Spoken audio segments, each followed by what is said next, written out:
Oke, kita sudah sampai di pembahasan utama kita, yaitu membahas susunan daripada spektrum gelombang elektromagnetik. Jadi ini kita punya sinar radio, TV, microwave, infrared, sinar tampak, UV, X, dan gamma yang diurutkan berdasarkan frekuensi dan panjang gelombangnya. Jadi kalau dia semakin ke atas, maka frekuensinya akan semakin tinggi, sedangkan kalau panjang gelombangnya justru malah akan semakin rendah ya, dia berbanding terbalik. Kemudian satu lagi energinya, energi berbanding lurus dengan frekuensi, jadi energinya juga akan semakin tinggi. Dan susunannya harus seperti ini ya, tidak boleh dibolak-balik. Oke, lanjut. Nah, bagaimana cara menghafalkan atau memahaminya? Kita selalu mulai daripada sinar tampak ya, Meiji-ku Hibiu. Nah, ini ada alasannya kenapa harus disusun seperti ini. Pertama, karena ini adalah warna pelangi. Jadi ini didemonstrasikan pertama kali oleh Isaac Newton.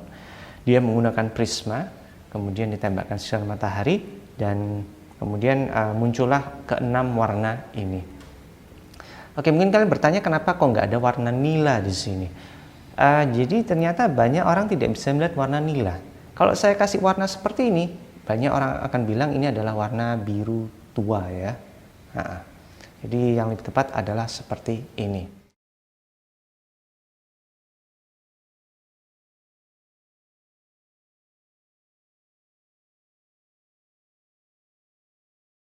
Kemudian satu lagi adalah karena panjang gelombangnya.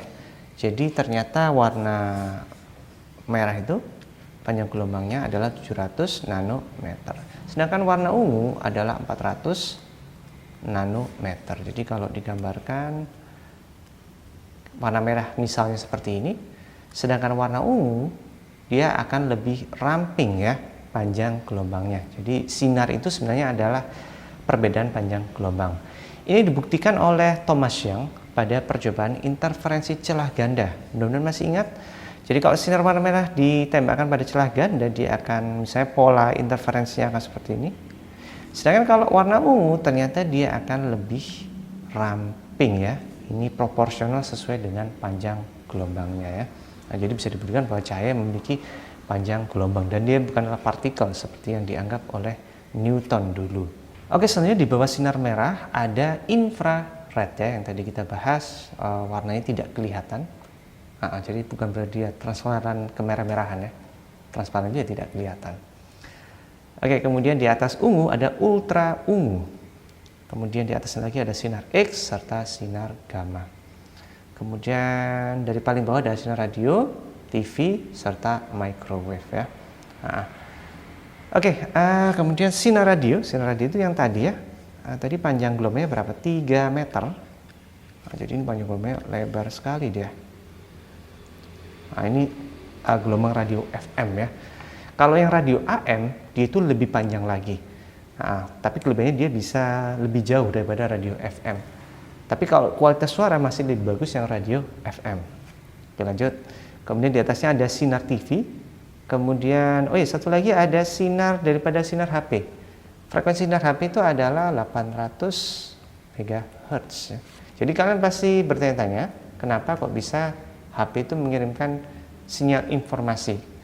Ini misalnya aja ya. Jadi kalau misalnya saya punya SMS huruf A itu misalnya direpresentasikan dalam bentuk seperti ini. Kemudian huruf B, misalnya seperti ini. Huruf C, ya mungkin ya gitulah, mungkin kira-kira seperti ini ya, saya juga nggak tahu pastinya. Tapi intinya adalah kita sudah sampai pada suatu era bahwa kita mampu memanipulasi sinar ya, menjadi bentuk yang kita inginkan, sehingga kita mampu mengirim informasi di dalam sinar tersebut. Luar biasa sekali. Oke, lanjut. Di atasnya lagi ada sinar microwave untuk memasak makanan. Jadi kalau sinar tersebut bertabrakan dengan air, maka air akan berosilasi sehingga dia akan cepat panas. Kemudian Wi-Fi dan Bluetooth. Nah, ini juga menarik ini. Jadi dari dulu saya suka paranoid sendiri, apakah peralatan seperti ini berbahaya untuk kesehatan kita, gelombang radiasinya itu ya. Tapi jadi kenyataannya secara teoritis Mestinya sih tidak demikian, karena frekuensinya masih cukup jauh di bawah sinar tampak, sinar matahari ataupun sinar lampu ya, jadi mestinya tidak berbahaya.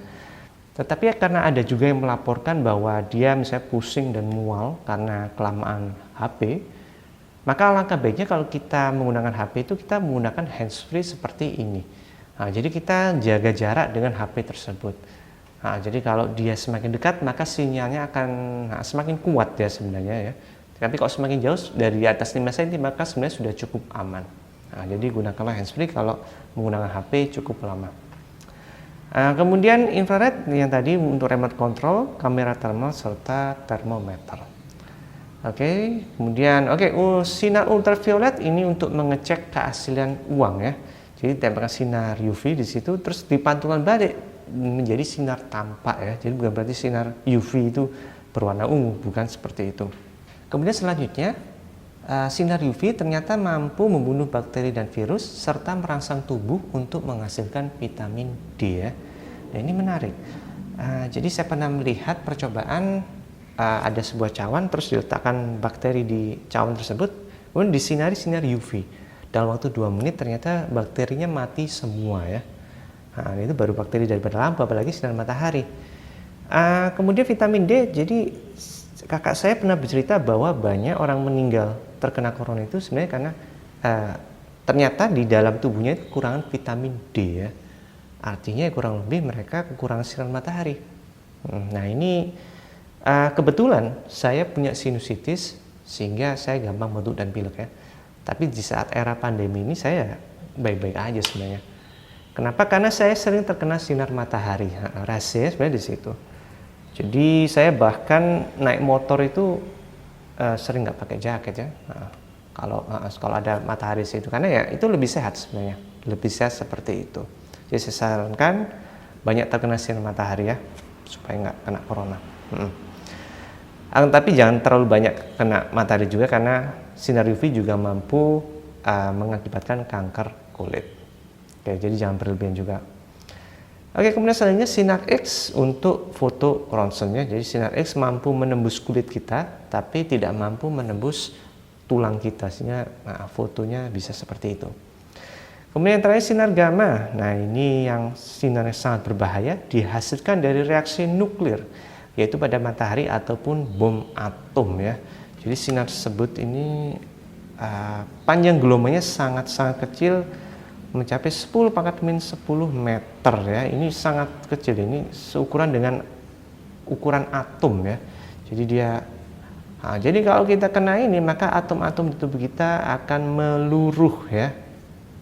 Jadi ya kita akan hancur menjadi abu, sinar yang sangat-sangat berbahaya. Itu tadi adalah susunan dari spektrum gelombang elektromagnetik. Ini kira-kira bisa dihafalkan nggak ya? Saya yakin kalian pasti bisa ya. Tapi ya saya kasih tips dan trik satu lagi supaya lebih mantap. Jadi teman saya pernah mengajarkan caranya adalah seperti ini. Jadi gaya itu adalah sinar gamma. Eksotis UV menjadi ulva, gaya eksotis ulva tampak indah membuat tidurku resah. Mudah-mudahan ini bisa membantu kalian. Selanjutnya kita akan membahas soal. Jadi ini saya punya beberapa soal UNAS. Seorang siswa menyusun spektrum gelombang elektromagnetik dari panjang gelombang lambda terbesar sebagai berikut. 1 infrared UV. Urutan spektrum yang benar seharusnya bagaimana? Ini dari panjang gelombang yang paling besar, berarti yang bawah ya. Yang bawah itu mestinya adalah sinar infrared. Setelah infrared saja adalah sinar tampak. Televisi dulu ya. Televisi yang paling bawah. Nomor 3, kemudian sinar infrared, sinar tampak, serta sinar ultraviolet. Jawabannya adalah yang B. Nomor 2, gelombang elektromagnetik. Ini sedikit sulit. Kalau yang saya tahu itu sinar tampak itu frekuensinya adalah 10⁻15 Hz. Ini sinar tampak, Meiji Hibiyu. Nah kalau di atasnya ini kalau nggak sinar UV, ya sinar X ini ya. Digunakan untuk teknologi kedokteran. Dua-duanya sebenarnya digunakan kedokteran ya.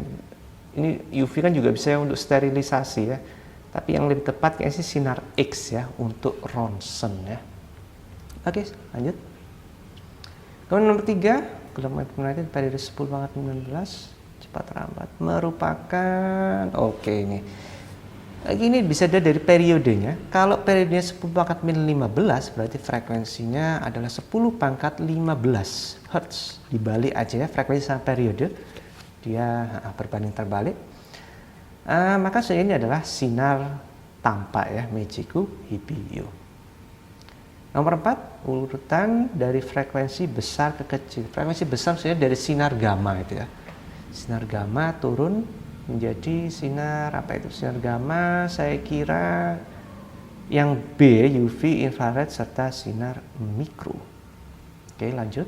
Nomor 5, jenis gelombang elektromagnetik yang dapat menyebabkan kanker kulit adalah kanker kulit ini adalah sinar UV ya, nggak boleh kebanyakan kena sinar matahari kita. Nomor 6, sinar gamma merupakan gelombang yang sangat berbahaya pada makhluk hidup karena sinar gamma dapat menyebabkan kanker, mutasi genetik ya. Nomor 6 saya kira yang C, dia membunuh sel serta kanker. Nomor 7, urutan gelombang elektromagnetik mulai dari frekuensi kecil ke frekuensi yang besar. Frekuensi kecil berarti frekuensi yang bawah, rang radio. Yang paling bawah saja adalah sinar infrared di situ. Infrared setelah itu UVX gamma, berarti jawabannya yang C. Nomor 8, gelombang microwave adalah gelombang elektromagnetik yang digunakan untuk memasak makanan dengan cepat yang dadu. Nomor 9, kegunaan sinar infrared adalah untuk saja remote control. Ini sudah sangat mudah sekali. Oke, sekian dulu dari saya. Mudah-mudahan ini ada manfaatnya. Ini mohon maaf kalau agak kepanjangan ya. Jadi kalau pas di kelas saya nggak pernah membahas sepanjang ini ya. Cuma di sini kan kita semua adalah penggemar fisika. Jadi ya alangkah baiknya kalau kita mempelajari secara mendalam ya. Karena fisika itu ya ujung-ujungnya ya sebenarnya memahami kebesaran Tuhan ya. Supaya kita beriman. Nah, nggak cuma rumus-rumus yang entah apa manfaatnya dalam kehidupan. Oke, itu aja dari saya, mudah-mudahan bermanfaat. Silahkan share video ini ke teman-teman yang lainnya. Karena memang ilmu itu harus disebarluaskan ya, demi kebaikan Indonesia. Oke, itu aja dari saya, mudah-mudahan bermanfaat. Terima kasih.